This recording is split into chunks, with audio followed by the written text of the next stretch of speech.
Good afternoon all of you. आज हम बात करेंगे 50 डेज 50 स्टॉक चैलेंज के 10वें स्टॉक के बारे में। ओके, तो जैसे कि आपको पता ही है कि एक हमारी सीरीज चल रही है जहां पर हम 50 दिन तक लगातार 50 स्टॉक्स आपके साथ शेयर करने वाले, जो आपके लिए, आपके पोर्टफोलियो के लिए और डाइवर्सिफाइड पोर्टफोलियो के लिए बेहतरीन रहने वाले।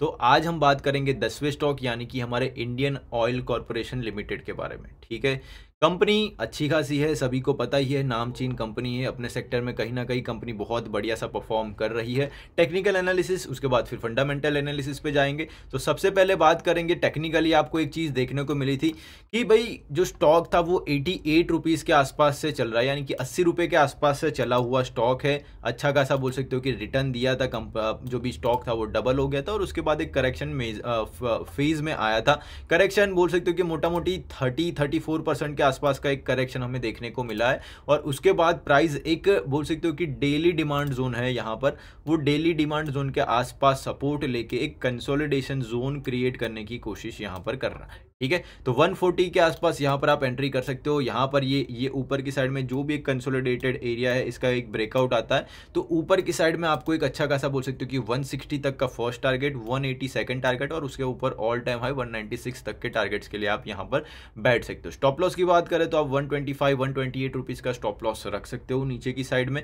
ओके, तो टेक्निकली बहुत बढ़िया साउंड कर रहा है। साथ साथ में जो भी आप फिबोनाची की बात करते हो, राइट, तो फिबोनाची की अकॉर्डिंग भी देखने जाए तो इफ आप बॉटम से लेकर टॉप तक एक फिबोनाची रिट्रेसमेंट यहाँ पर मार्क करते हो तो आपको एक चीज़ देखने को मिलेगी बहुत इंटरेस्टिंग सी, जिसे आप बोलते हो गोल्डन जोन, या फिर 0.6 से लेकर 0.5 वाला एरिया, जो भी गोल्डन रेशियो आप बोलते हो, उसी के आसपास प्राइस सपोर्ट लेने की कोशिश कर रहा है। यानी कि फिबोनाची के अकॉर्डिंग भी एक बढ़िया से सपोर्ट्स पे है, as well as daily demand zone पे है और कंसोलिडेशन में भी है। कंसोलिडेशन का ब्रेकआउट आता है तो ये आपके लिए बहुत बढ़िया एक स्विंग अपॉर्चुनिटी का काम कर सकती है। ओके, तो टेक्निकली बहुत बढ़िया साउंड कर रहा है। तो चलिए अभी बात करते हैं फंडामेंटल्स की कि भाई फंडामेंटली हमें ये स्टॉक कैसा लग रहा है। ठीक है, तो मार्केट कैप की बात करें इंडियन ऑयल कॉर्पोरेशन की तो 2 लाख करोड़ का अच्छा खासा मार्केट कैप है। तो एक चीज़ यहाँ पर क्या है ना गाइस कि इफ जब भी ग्रोथ की बात आती है, कोई भी स्टार्टअप हो या फिर कोई भी कंपनी हो, ठीक है, कहीं ना कहीं कंपनी अच्छा अच्छा परफॉर्म कर रही है या फिर कहीं ना कहीं अच्छा प्रॉफिटेबिलिटी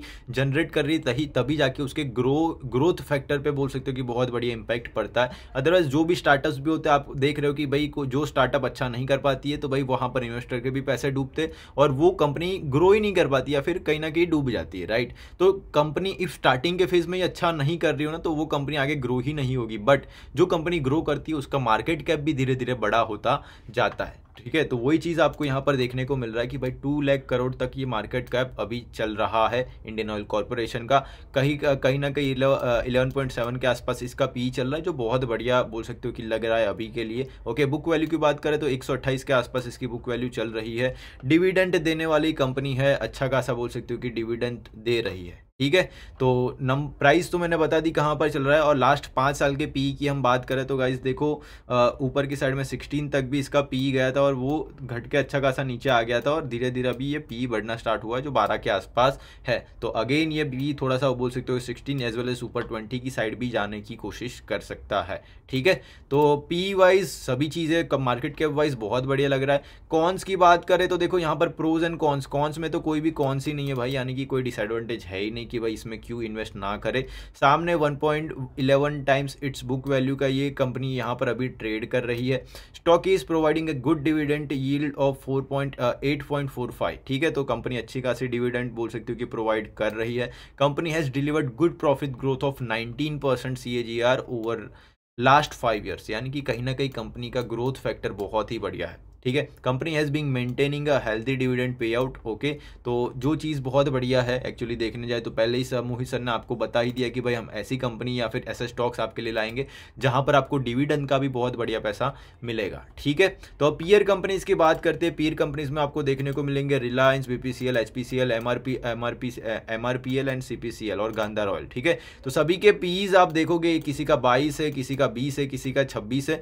तो सभी के एवरेज में आप देखने जाओ तो जो भी इंडस्ट्री पी है वो कुछ 21.2 के आसपास निकल के आ रहा है, मीडियन की जिसे बात करते हैं। तो यहाँ पर एक चीज़ क्या बोली जाती है ना कि जो भी आपकी कंपनी का पी होता है ना, वो कंपनी का पी आपके इंडस्ट्री पी से कम होना चाहिए, राइट। यानी कि जो पीयर कंपनीज का जो पीई है उसका जो एवरेज निकलता है that is your industry P, ठीक है। तो इंडस्ट्री का जो पीई रेशियो है उससे कम रहता है, या फिर पी मल्टीपल जिसे आप बोलते हो वो कंपनी का कम रहता है, तो वहाँ पर ग्रोथ फैक्टर बहुत बढ़िया देखने को मिलता है, ये चीज़ बोली जाती है, ठीक है। तो ये यहाँ पर बहुत बेहतरीन तरीके से देखने को मिल रहा है कि भाई IOCL जो भी अपने पीयर कंपनी से अच्छे पी मल्टीपल्स पे ट्रेड कर रहा है, सस्ता मिल रहा है, तो बहुत बढ़िया चीज़ है ये आपके लिए, ओके। जो बोल सकते हो कि फंडामेंटली एक अच्छा साउंड कर रही है, ठीक है। प्रॉफिट लॉस की बात करें तो भाई 2020 में कंपनी एक बार के लिए लॉस में गई थी, क्योंकि अभी 2020 में कोई फ्यूल का यूज़ ही नहीं कर रहा था, लॉकडाउन था, लोग घर पे बंद बैठे थे, तो ऑब्वियस चीज़ है फ्यूल यूज़ नहीं होगा तो भाई IOCL ऑटोमेटिकली थोड़ा सा लॉस करेगा। बट पहले से अभी तक आप देखते आओ तो भाई कंपनी का प्रॉफिट एक कंसिस्टेंट या फिर एक ग्रोथ के साइड देखने जाए तो अच्छा खासा प्रॉफिट कंपनी कर रही है। पहले 21,000 फिर 25,000 फिर थोड़ा बहुत कम हुआ, पर 43,000 उसने 2024 में कवर कर लिया।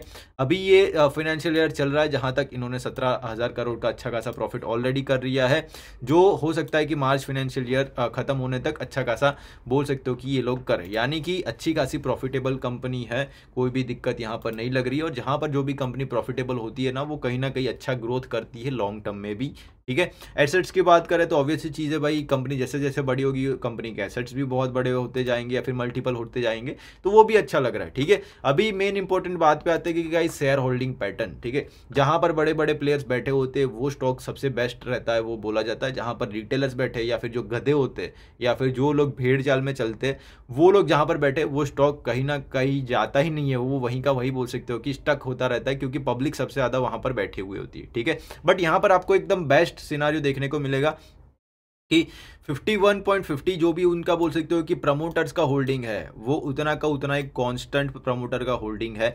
उसके बाद जो FIIs है आप देखोगे कि जो 7.79% पे अच्छे खासी बोल सकते हो कि होल्डिंग्स पे बैठे हुए हैं। DIs आप बोल सकते हो कि पहले 12% थे, वो घट के थोड़ा सा कम हुए हैं, 10.5% पे आया है।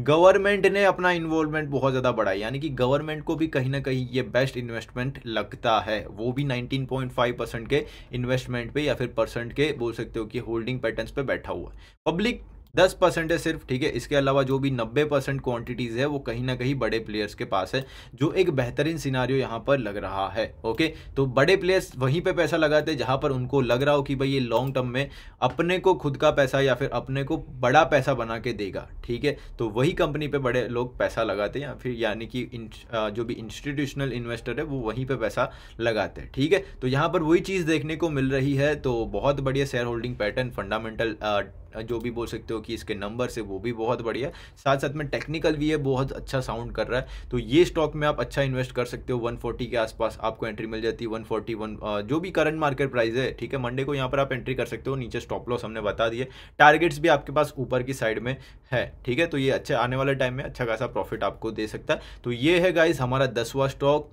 Indian oil corporation. ऐसे ही बढ़िया बढ़िया स्टॉक्स हम लाते रहेंगे। वीडियो अच्छा लगे तो लाइक शेयर सब्सक्राइब जरूर कर दीजिएगा।